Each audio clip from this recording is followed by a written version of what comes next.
Audio కాల్లో నల్లపురెడ్డి రాజేంద్రరెడ్డితో ఎమ్మెల్యేపై వాడు వీడు అంటూ అనుచిత వ్యాఖ్యలు చేసిన కొవ్వూరు టీడీపీ అభ్యర్థి వేమిరెడ్డి ప్రశాంతిరెడ్డి ఒళ్లు దగ్గర పెట్టుకుని మాట్లాడాలని, తమ ఎమ్మెల్యే జోలికి వస్తే తాట తీస్తామంటూ కావలి వైఎస్ఆర్ కాంగ్రెస్ పార్టీ మహిళా నాయకులు హెచ్చరించారు. మంగళవారం కావలి పట్టణంలోని ఎమ్మెల్యే నివాసం నందు మీడియా సమావేశం నిర్వహించారు. ఈ సందర్భంగా వారు మాట్లాడుతూ, రాబోయే సార్వత్రిక ఎన్నికల్లో వేమిరెడ్డి ప్రశాంతిని మహిళలు చీకొట్టి చిత్తుగా ఓడించి తీరుతారని హెచ్చరించారు. టీడీపీ పార్టీ నాయకులని అవమానపరిచిన ప్రశాంతిరెడ్డి మరి గెలిస్తే ఆ నియోజకవర్గ ప్రజలకు ఏమి న్యాయం చేస్తారని ఎద్దేవా చేశారు. రాజకీయాల్లో ఓనమాలు నేర్చుకుంటున్న సందర్భంలో ఆచితూచి మాట్లాడాలని హెచ్చరించారు. ఎంతో మంది పార్టీలు మారినా విలువలతో కూడిన రాజకీయాలు జిల్లాలో ఉన్నాయని తెలిపారు. ఎమ్మెల్యేపై ఇంకొకసారి ఇలాంటి వ్యాఖ్యలు చేస్తే ఖబర్దార్ అని కావలి నియోజకవర్గ మహిళా అధ్యక్షురాలు 25వ వార్డు మాజీ కౌన్సిలర్ నెల్లూరు సీతారామమ్మ హెచ్చరించారు. టీడీపీ ఎమ్మెల్యేలు కూడా ఒక విధంగా బలహీనపరిచి మాట్లాడడం, అలాగే సొంత పార్టీ వాళ్ళని అగౌరవపరచడం, సొంత కుటుంబాన్ని కూడా అగౌరవపరచడం, గౌరవం లేకుండా సొంత భావని కూడా విలువ లేకుండా వాళ్ళ భావని కూడా అగౌరవపరిచి మాట్లాడడం అనేది ఆమె రాజకీయ మనుగడకే చాలా ఇబ్బందికరం.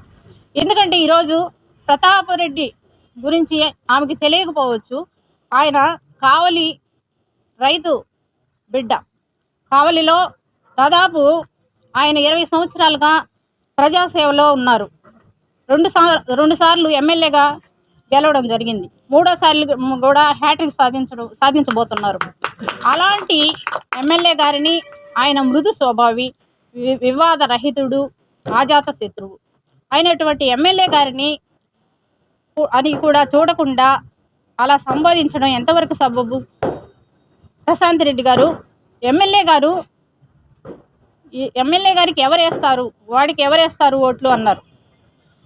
ఎవరేస్తారు అంటే ఆయన ఎమ్మెల్యే గారు 2500 కోట్ల అభివృద్ధి సంక్షేమ పనులు చేసి ఉన్నారు ప్రజలకి. అలాగే ప్రజలు ఎలాంటి సమస్య వచ్చినా సత్వరంగా పరిష్కరిస్తున్నారు. అలాంటి వ్యక్తిని మీరు ఆ విధంగా మాట్లాడడం కరెక్ట్ కాదు. ఇకపోతే మీరు నల్లపురెడ్డి ప్రసన్న కుమార్ రెడ్డి కోవూరు నియోజకవర్గంలో పోటీ చేయబోతున్నారు. అక్కడ చిత్తుగా నిన్ను ఓడించబోతున్నారు ప్రజలు. ఎందుకంటే ఆయన 7వసారి ప్రసన్న కుమార్ రెడ్డి గారు ఎమ్మెల్యేగా గెలవబోతూ ఉన్నారు. ఇకపోతే విజయసాయిరెడ్డి ఎంపీగా నెల్లూరు పార్లమెంటుగా పోటీ చేస్తున్నారు. మీ భర్త అయినటువంటి వేమిరెడ్డి ప్రభాకర్ రెడ్డి గారు వైసీపీని ఏ విధంగా అగౌరవపరిచి ఈరోజు టీడీపీలో చేరి ఎంపీ అభ్యర్థిగా పోటీ చేస్తున్నారో, విజయసాయిరెడ్డి గారికి మరి వేమిరెడ్డి ప్రభాకర్ రెడ్డి గారికి మీ భర్తకి చాలా తేడా ఉంది. ఎలాంటి కష్టకాలంలో కూడా వెన్నంటి వైసీపీ వెంట ఉండి